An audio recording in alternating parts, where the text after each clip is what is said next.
என்னுடைய சரீரம் மட்டும் தேவ ஆவியானவருடைய ஆலயம் அல்ல. கிறிஸ்து எனக்கு சொந்தமானவர், நானும் கிறிஸ்துவுக்கு சொந்தமானவன். என்னுடைய சிறந்த சரீரத்தை நான் அவருக்கு கொடுக்க விரும்புகிறேன். எனவே என் சரீரத்தை கெடுக்கும் காரியங்களை நான் செய்கிறதில்லை.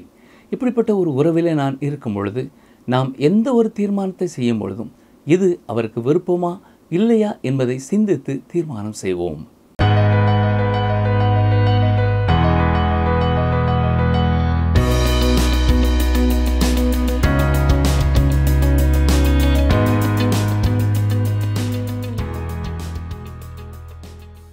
வேத வசனங்களுக்காக காத்திருக்கும் அன்பர்களை இயேசு கிறிஸ்துவின் இனிய நாமத்தினாலே வாழ்த்தி வரவேற்கிறோம். கடந்த நிகழ்ச்சியிலே நாம் 1 கொரிந்தியர் முகவுரை மற்றும் 1ஆம் அதிகாரம் முதல் 8 வசனங்கள் வரை கற்றுக்கொண்டோம். அந்த பாடத்திலே பவுல் அப்போஸ்தலனுடைய கடிதங்களிலே பல இடங்களில் இயேசு கிறிஸ்து என்று பார்ப்பதை விட கிறிஸ்து இயேசு என்ற வார்த்தையை தான் அதிகம் பார்க்க முடியும் என்றும், இயேசு கிறிஸ்துவின் அன்பை உணர்ந்து அவருடைய பாதத்தண்டை நம்முடைய வாழ்க்கையை நாம் அர்ப்பணிக்கும் போது நமக்கு ஆழமான சமாதானம் கிடைக்கிறது என்றும் கற்றுக்கொண்டோம். இன்று நாம் 1 கொரிந்தியர் 1ஆம் அதிகாரம் 9ஆம் வசனம் முதல் 16ஆம் வசனம் வரை கற்றுக்கொள்ளப் போகிறோம். இந்த பகுதியிலே அப்போஸ்தலனாகிய பவுல் அடிக்கடி பயன்படுத்திய கொய்னோனியா என்ற கிரேக்க வார்த்தையின் அர்த்தம் என்ன? கொரிந்து சபையில் இருந்த பிரச்சனைகளுக்கும் குழப்பங்களுக்கும் முக்கிய காரணம் என்ன?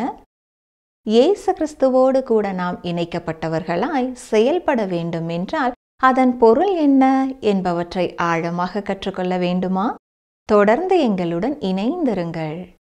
கர்த்தருடைய வேதத்தில் பிரியமாயிருந்து இரவும் பகலும் அவருடைய வேதத்திலே தியானமாயிருக்கிற அருமையான பாக்கியம் பெற்ற சகோதர சகோதரிகளாகிய உங்கள் ஒவ்வொருவரையும் கிறிஸ்து இயேசுவின் நாமத்தினாலே அன்போடு வாழ்த்துகிறோம். கடந்த நிகழ்ச்சியிலே 1 கொரிந்தியர் நிருபத்தை நாம் சிந்திக்க துவங்கினோம்.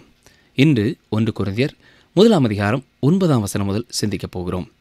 முதல் 8 வசனங்களை நீங்கள் கூர்ந்து கவனிப்பீர்கள் என்றால் கிட்டத்தட்ட எல்லா வசனங்களிலுமே இயேசு கிறிஸ்துவை குறித்து சொல்லப்பட்டிருக்கிறது. இங்கே இந்த 9வது வசனத்திலே 9வது முறையாக இயேசு கிறிஸ்துவை குறித்து பவுல் சொல்லுகிறார். இதன் பொருள் என்ன? இயேசு கிறிஸ்து என்னும் நபருக்கு மிக மிக முக்கியத்துவம் கொடுப்பது வெளிப்படையாக தெரிகிறது. இயேசு கிறிஸ்துவுக்கு இங்கே ஒரு நீண்ட பெயர் கொடுக்கப்படுகிறது. தம்முடைய குமாரனும் நம்முடைய கர்த்தருமாய் இயேசு கிறிஸ்து என்று சொல்லப்பட்டிருக்கிறது. இதில் இயேசு கிறிஸ்துவை குறித்து 4 காரியங்களை நாம் பார்க்கலாம். எனவே எந்த வகையிலேயும் இயேசு கிறிஸ்துவை தவறாக புரிந்து கொள்ள முடியாது. 2 மகத்துவமான பாக்கியங்களை நாம் கவனிக்கிறோம். அதாவது, தேவன் உண்மை உள்ளவர்.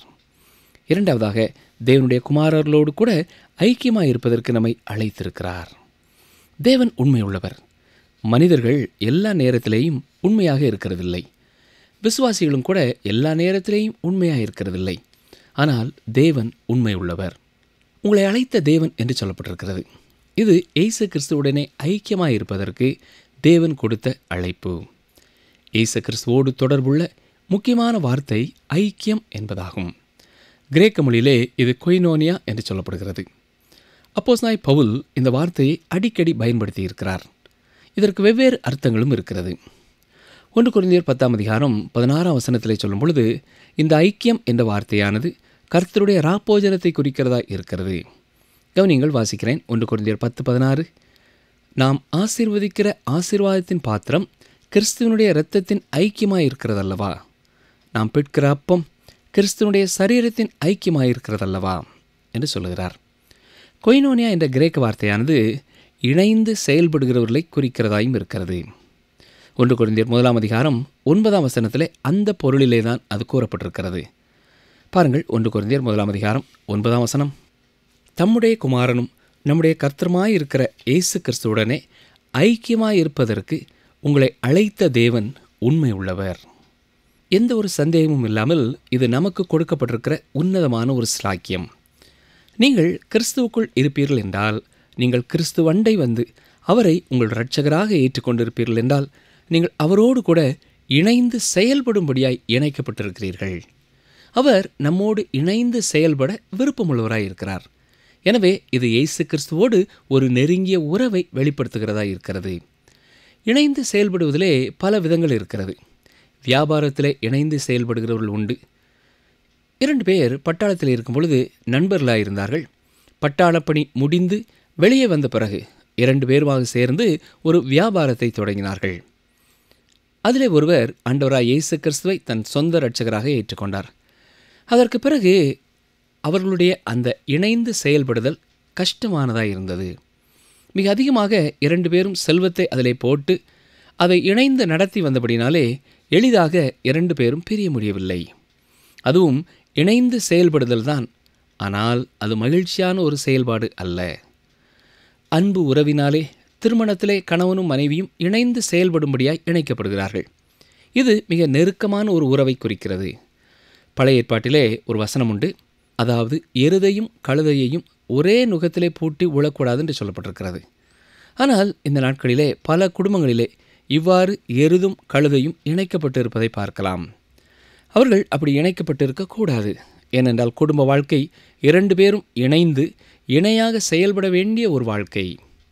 சரி, இயேசு கிறிஸ்துவோடு கூட நாம் இணைக்கப்பட்டவர்களாய் செயல்பட வேண்டும் என்றால் அதன் பொருள் என்ன? நாம் இணைக்கப்படும் பொழுது அவருக்கும் நமக்கும் பொதுவான காரியங்கள் என்று நாம் சில காரியங்களை வைத்திருக்கிறோம். இயேசு கிறிஸ்துவோடு இணைக்கப்படும் பொழுது எனக்கு என்று இருக்கிற எல்லாமே அவருக்குரியது தான். எனக்கு எவ்வளவு சொந்தமோ அதே அளவு அது அவருக்கும் சொந்தம்.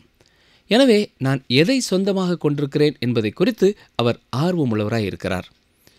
இந்த இடத்திலே நான் அறிக்கையிட வேண்டிய ஒரு காரியம் உண்டு. ஒரு குறிப்பிட்ட காலத்திலே எனக்கு சொந்தமானது என்று நான் வைத்திருந்த சில காரியங்களை குறித்து அவர் அக்கறைப்பட்டார் என்று எண்ண முடியாது. ஏனென்றால் ஒரு குறிப்பிட்ட காலத்திலே எனக்கு சொந்தமானது, எனக்கு மட்டுமே சொந்தமானது என்ற எண்ணம் உள்ளவனாய் இருந்தேன். ஆனால் இப்பொழுது எனக்கு சொந்தமானது என்று அதிகமாக ஒன்றும் இல்லாவிட்டாலும் அவரோடு கூட நான் பங்குதாரராய் இருப்பதனாலே எனக்கு சொந்தமானது எல்லாம் அவருக்கும் சொந்தமானது. எனக்கு சொந்தமான குடும்பமோ வீடோ வாகனங்களோ கர்த்தருக்கும் சொந்தமானது. எனக்கு சொந்தமானது எல்லாம் அவருக்கும் சொந்தமானது.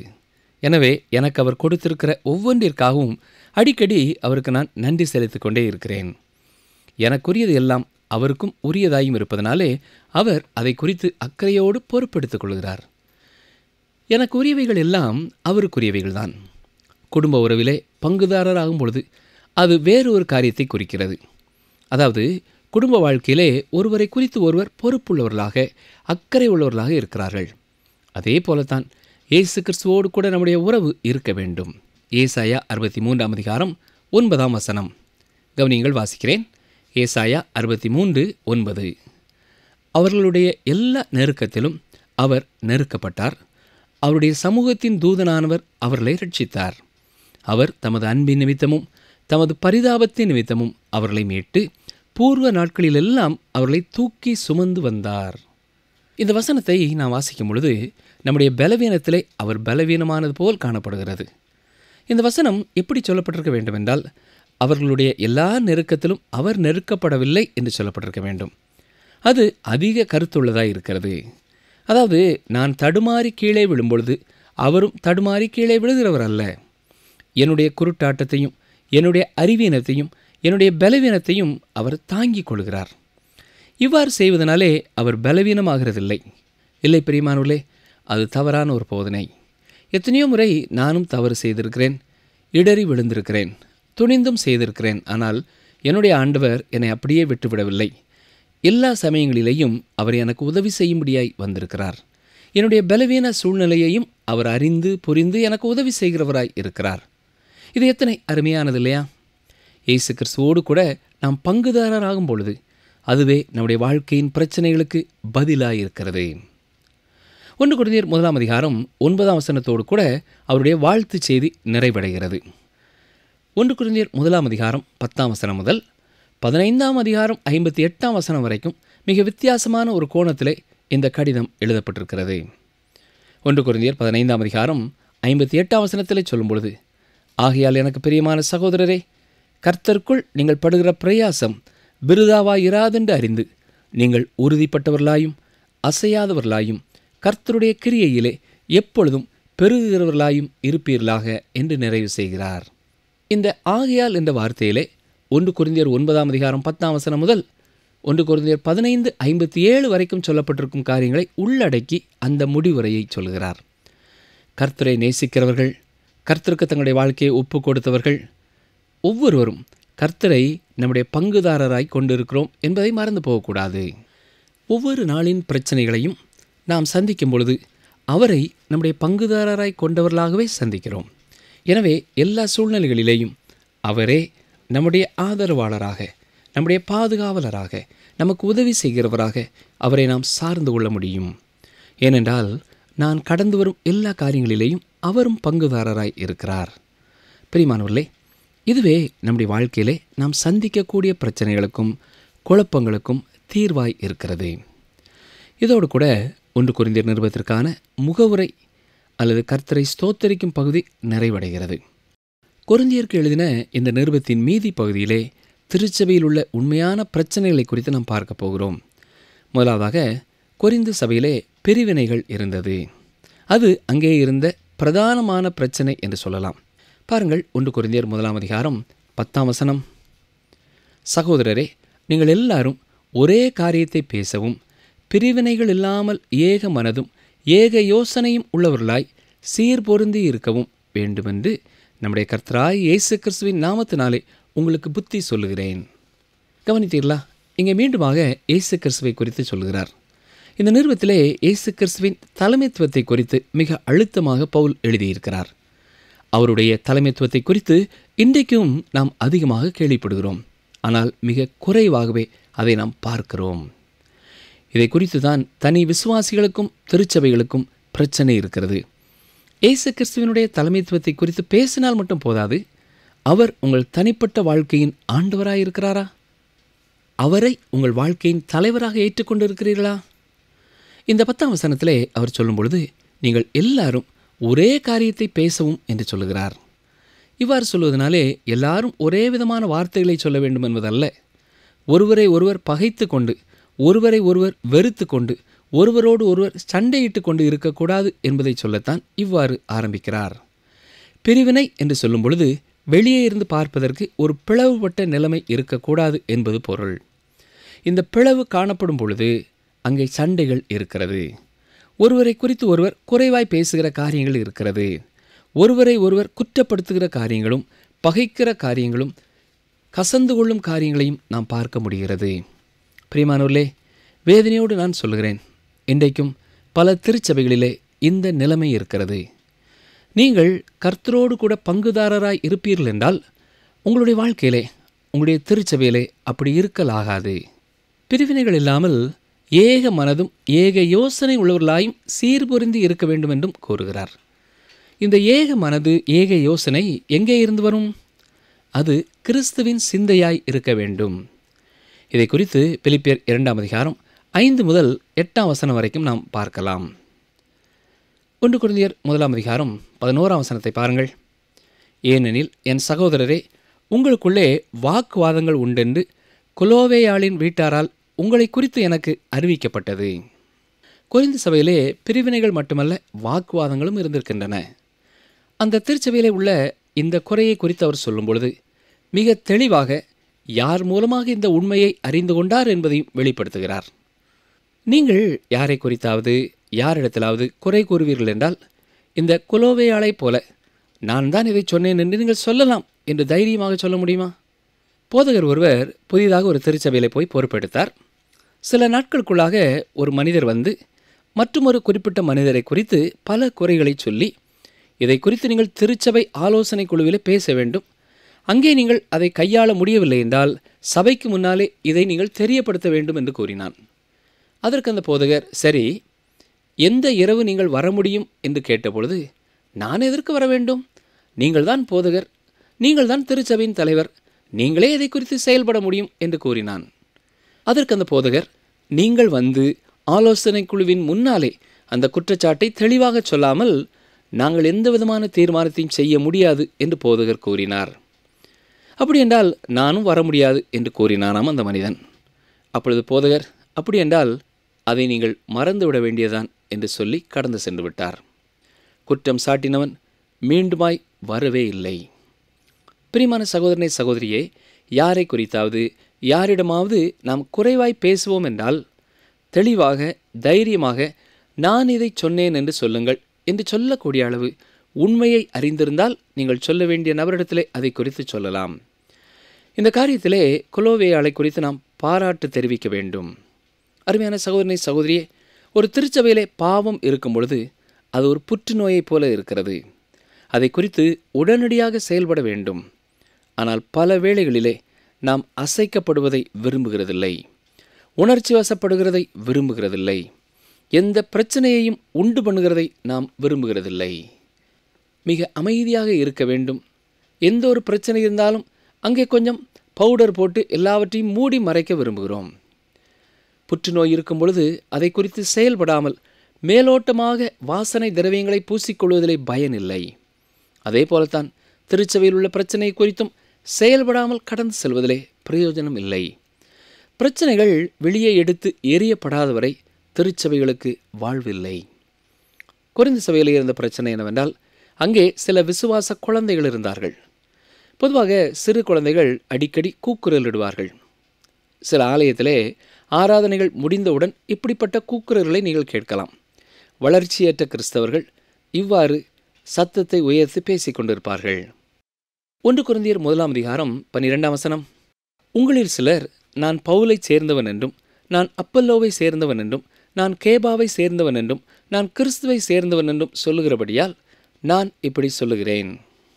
கொரிந்து சபையிலே பிரச்சனைக்கு காரணம் என்ன என்பதை கவனித்தீர்களா? ஒவ்வொரு சிறு கூட்ட மக்களும் திருச்சபையின் ஒவ்வொரு தலைவர்களை நாங்கள் சேர்ந்தவர்கள் என்று சொல்லிக் கொண்டார்கள். ஒரு கூட்ட மக்கள் பவுலை புகழ்ந்து பேசுகிறவர்களாய் இருந்தால், மற்றொரு கூட்ட மக்கள் அப்பல்லோவை வாழ்த்துகிறவர்களாய் இருந்தார்கள். இன்னும் சிலர் அப்போஸ்தலனாகிய பேதுருவை முக்கியப்படுத்தினார்கள். அப்போஸ்தலனாகிய பவுலை குறித்து ஓரளவு நமக்கு தெரியும். அவர் அறிவில் சிறந்தவர், அவர் ஒரு தைரியசாலி, ஆனால் சரீர பிரகாரமாக பார்ப்பதற்கு கவர்ச்சிகரமான ஒருவராய் அவர் இல்லை. சீமோன் பேதுரு ஒரு தீவிரவாதி, அதாவது எதையுமே திட்டவட்டமாக தீர்க்கமாக உரத்த குரலிலே தைரியமாக சொல்லக்கூடியவர். முதலாவது, அவர் ஒரு பலவீனமானவராய் இருந்தாலும் திடகாத்திரமான தைரியமான ஒரு செய்தியாளராய் மாறினார். அவர் உணர்ச்சிகள் நிறைந்தவர், பெரிய இருதயம் கொண்டவர். அது மட்டுமல்ல, அப்பல்லோவும் அந்த நாட்களிலே சிறந்த ஒரு செய்தியாளர். அவர் ஒரு அப்போஸ்தலனாய் இல்லாதபடினாலே அவருக்கு அதிக முக்கியத்துவம் கொடுக்கப்படவில்லை. ஆனாலும் அவரும் ஒரு சிறந்த செய்தியாளர். சொல்லப்போனால் அந்த நாட்களிலே வாழ்ந்த ஒரு டாக்டர் பில்லி கிரஹாம் என்று அவரை சொல்லலாம். இந்த 3 ஊழியக்காரர்களுமே குறிப்பிடத்தக்கவர்கள். ஆனால் நன்றாக கவனிக்க வேண்டும், இவர்கள் 3 பேரும் இந்த பிரிவினைக்கு காரணமானவர்கள் அல்ல. விசுவாசத்திற்காக இணைந்து செயல்பட்டவர்கள். அவர்கள் ஒருமனப்பட்ட ஆவியோடு இயேசு கிறிஸ்துவை உயர்த்தி காட்டினார்கள். இன்றைக்கு திருச்சபைகளிலே பிளவுகள், பிரச்சனைகள் வருவதற்கு பல காரணங்கள் இருக்கின்றன. சுயநலத்தினாலே சில தலைவர்கள் செயல்படும் பொழுது பிரச்சனைகள் வருகிறது. பண விஷயத்திலே ஒருவர் சரியாக இல்லாமல் இருக்கும் பொழுது பிரச்சனைகள் உருவாகிறது. தங்களுடைய உறவினர்களுக்காக மட்டும் செயல்படும் பொழுது பிரச்சனைகள் உருவாகிறது. ஆனால் பொறுப்பில் இருக்கிறவர்கள் இணைந்து அடிக்கடி ஜெபித்து கர்த்தருடைய நாம மகிமைக்காக மட்டுமே எல்லா காரியங்களையும் தீர்மானிப்பார்கள் என்றால் அந்த திருச்சபையிலே ஒற்றுமை, ஐக்கியம் காணப்படும். அந்த கிறிஸ்துவின் ஏக சிந்தை இருக்கும் பொழுது உலகத்தின் காரியங்களுக்கு அங்கே முக்கியத்துவம் கொடுக்கப்பட முடியாது. ஆத்ம பாரத்தினாலே நிறைந்தவர்களாய் இணைந்து கர்த்தருக்காக பெரிய காரியங்களை அவர்களால் செய்ய முடியும்.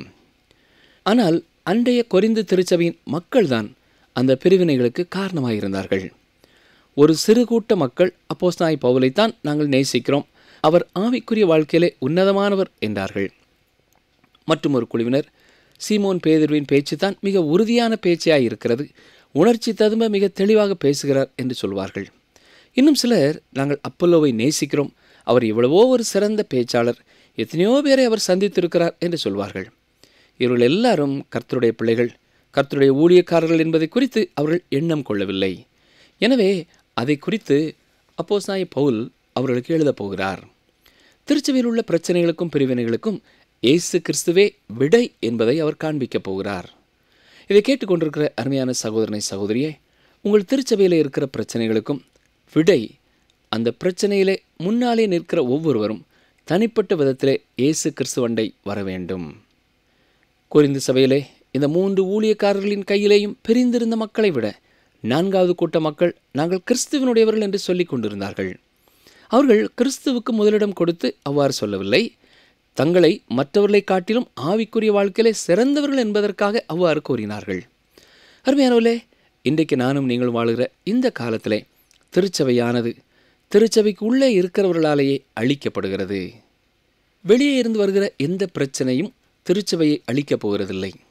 நீங்கள் சரித்திரத்தை திரும்பி பார்ப்பீர்கள் என்றால், காலம் காலமாய் வாழ்ந்த பல திருச்சபைகள் உள்ளே இருந்து உண்டான பிரச்சனைகளினாலேயே அழிந்திருக்கிறது. வாரத்து நாள் ஆராதனைக்கோ, ஏன் ஞாயிறு இரவு ஆராதனைக்கோ எத்தனை பேர் வருகிறார்கள் என்பதை சற்றே பாருங்கள். பல திருச்சபைகளிலே செய்தியாளர்கள் சரியானபடி கர்த்தருடைய வார்த்தையை கொடுக்காததினாலே சபைகள் நலிந்து மெலிந்து காணப்படுகின்றன. குடிக்கிற ஒரு மனிதனை விட, கடவுளே இல்லை என்று சொல்லுகிற ஒருவரை விட, அல்லது உலக பொருட்களுக்கு முக்கியத்துவம் கொடுக்கிறதை விட விசுவாசமற்ற ஊழியக்காரர்களுடைய செய்தியினாலே அதிகமான பேர் பாதிக்கப்படுகிறார்கள். சரி, இந்த பார்ட்டி பாலிடிக்ஸை, இந்த சபை பிரிவினையை குறித்து பவுல் என்ன செய்கிறார் கவனிப்போம். 1 கொரிந்தியர் 1:13 கிறிஸ்து பிரிந்திருக்கிறாரா? பவுலா உங்களுக்காக சிலுவையில் அறையப்பட்டான்? பவுலின் நாமத்தினாலேயே ஞானஸ்நானம் பெற்றீர்கள்? இதற்கான விடை மிக தெளிவானது. கிறிஸ்து பிரிக்கப்பட்டவராக இல்லை. கிறிஸ்துவிலே இருக்க வேண்டிய ஐக்கியத்தை பிளவுபடுத்தும் எதுவுமே தவறானதுதான். இது எந்த ஒரு காரியமாயிருந்தாலும் சரி, எந்த ஒரு மனிதனாயிருந்தாலும் சரி, இயேசு கிறிஸ்துவின் சிலுவை மரணமே கிறிஸ்தவ ஐக்கியத்திற்கு அஸ்திவாரமாய் இருக்கிறது. கிறிஸ்துவின் பாடுமரணம் எல்லாரையும் ஒன்று சேர்க்கிறதா இருக்க வேண்டும். அவர் கேட்கும் மற்றும் ஒரு கேள்வி, நீங்கள் என் நாமத்தினாலேயா ஞானஸ்நானம் பெற்றீர்கள் என்று கேட்கிறார். இந்த இடத்திலே பவுல் தண்ணீரினாலே பெற்றுக்கொள்ளும் ஞானஸ்நானத்தை குறித்து கூறவில்லை என்று நினைக்கிறேன். ஏனென்றால் அது எல்லா நேரங்களிலேயும் பிதா, குமாரன், பரிசுத்த ஆவியானவரின் நாமத்தினாலே தான் கொடுக்கப்பட்டது. அவர் பரிசுத்த ஆவியானவரின் ஞானஸ்நானத்தை குறித்து குறிப்பிடுகிறார். என் நாமத்தினால ஞானஸ்நானம் கொடுத்தேன் என்று கேட்கும் பொழுது இல்லை என்றுதான் அவர்கள் பதில் சொல்வார்கள். நம்மை கிறிஸ்துவின் சரீரத்திலே வைத்த ஞானஸ்நானமானது பரிசுத்த ஆவியானவர் கொடுத்த ஞானஸ்நானம். அது வேறு எந்த ஒரு மனிதரும் நமக்காக செய்ய முடியாது. கவனித்தீர்களா? இப்பொழுது பவுல் அப்போஸ்தலன் மனிதனை நோக்கி இருந்த அவருடைய சிந்தனைகளை கிறிஸ்துவை நோக்கி திருப்புகிறார். எப்பொழுதுமே கிறிஸ்துவை நோக்கி சிந்தனை நிறைந்தவர்களாய் இருக்க வேண்டும். ஆம் பிரியமானவர்களே, நீங்கள் எந்த ஒரு திருச்சபையைச் சேர்ந்தவராக இருந்தாலும் நாம் இயேசு கிறிஸ்துவிலே ஒன்றாக சேர முடியும். ஆனால் கொரிந்து சபையார் இயேசு கிறிஸ்துவுக்கு தங்கள் சொந்த வாழ்க்கையிலே முக்கியத்துவம் கொடுக்காதபடினாலே, தங்களுடைய ஐக்கியத்திலே முக்கியத்துவம் கொடுக்காதபடினாலே மற்ற காரியங்களின் அடிப்படையிலே பிரிந்திருந்தார்கள். 1 கொரிந்தியர் 1:14-15 பாருங்கள். என் நாமத்தினாலே ஞானஸ்நானம் கொடுத்தேன் என்று ஒருவனும் சொல்லாதபடிக்கு நான் கிறிஸ்புவுக்கும் காயுவுக்குமே அன்றி உங்களில் வேறொருவனுக்கும் ஞானஸ்நானம் கொடுக்கவில்லை. இதற்காக தேவனை ஸ்தோத்தரிக்கிறேன். இங்கே அவர் தண்ணீரினாலே கொடுக்கப்படும் ஞானஸ்நானத்தை குறித்து பேசுகிறார். தனது சொந்த பெயரிலே ஞானஸ்நானம் கொடுக்கிறார் என்று அவரை குறித்து தவறாக சொல்ல வாய்ப்பு இருக்கிறதுனாலே அவர் யாருக்குமே ஞானஸ்நானம் கொடுக்கவில்லை என்கிறார். இங்கே மீண்டுமாக பவுல் அப்போஸ்தலன் கிறிஸ்துவிலேயே எல்லாம் அடங்கி இருக்கிறது என்பதை சொல்ல விரும்புகிறார். இன்றைக்கும் சிலர் தண்ணீரினாலே ஞானஸ்நானம் கொடுப்பதனாலே ஒருவர் ரட்சிக்கப்படுவார்கள் என்று நினைக்கிறவர்களும் உண்டு. அந்த ஞானஸ்நானத்திலே ஏதோ ஒரு வல்லமை இருக்கிறது, ஞானஸ்நானம் எடுப்பதனாலே மட்டும்தான் அதை பெற்றுக்கொள்ள முடியும் என்று நினைக்கிறவர்களும் உண்டு. 1 கொரிந்தியர் 1:16 ஸ்தேவானுடைய வீட்டாருக்கும் நான் ஞானஸ்நானம் கொடுத்தது உண்டு.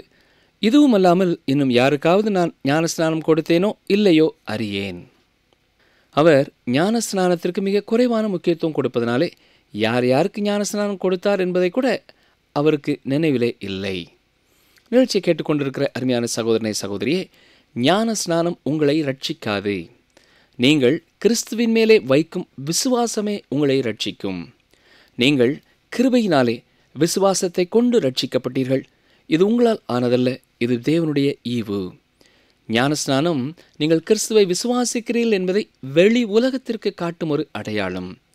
கர்த்தராகிய இயேசு கிறிஸ்துவை உண்மையாக இருதயத்திலே விசுவாசிக்காமல் ஞானஸ்நானம் மட்டும் பெறுவதனாலே ஒருவர் ரட்சிப்பை பெற்றுக்கொள்ள முடியாது. ஜெபிப்போமா? எங்களை நேசிக்கிற எங்கள் அன்பின் ஆண்டவரே, கொரிந்து சபையிலே இருந்த பல பிரச்சனைகளை குறித்து நாங்கள் சிந்திக்க துவங்கினோம். அதற்கு ஒரே பரிகாரம் இயேசு கிறிஸ்து என்பதை பவுல் அப்போஸ்தலன் தெளிவாக சொன்னதற்காக உமக்கு ஸ்தோத்திரம். இன்றைக்கும் தனி மனிதர்களுடைய வாழ்க்கையிலேயும் குடும்பங்களிலேயும் திருச்சபைகளிலேயும் இருக்கிற எல்லா பிரச்சனைகளுக்கும் ஒரே பரிகாரம் ஆண்டவராய் இயேசு கிறிஸ்து என்பதை இந்த நிகழ்ச்சியை கேட்டுக்கொண்டிருக்கிற ஒவ்வொருவரும் அறிந்து கிறிஸ்துவை தங்கள் வாழ்க்கையிலே தலைவராக ஏற்றுக்கொள்ள நீரே உதவி செய்யும். இயேசு கிறிஸ்துவின் நாமத்தினாலே மனத்தாழ்மையோடு ஜெபிக்கிறோம் பிதாவே, ஆமேன். அன்பர்களே, இந்த நாளிலும் நாம் கற்றுக்கொண்டது என்ன? ஞான ஸ்நானம் உங்களை இரட்சிக்காது. நீங்கள் கிறிஸ்துவின் மேல் வைக்கும் விசுவாசமே உங்களை இரட்சிக்கும். இயேசு கிறிஸ்து உங்கள் தனிப்பட்ட வாழ்க்கையின் ஆண்டவராயிருக்கிறாரா? அவரே உங்கள் வாழ்க்கையின் தலைவராக ஏற்றுக்கொண்டிருக்கிறீர்களா?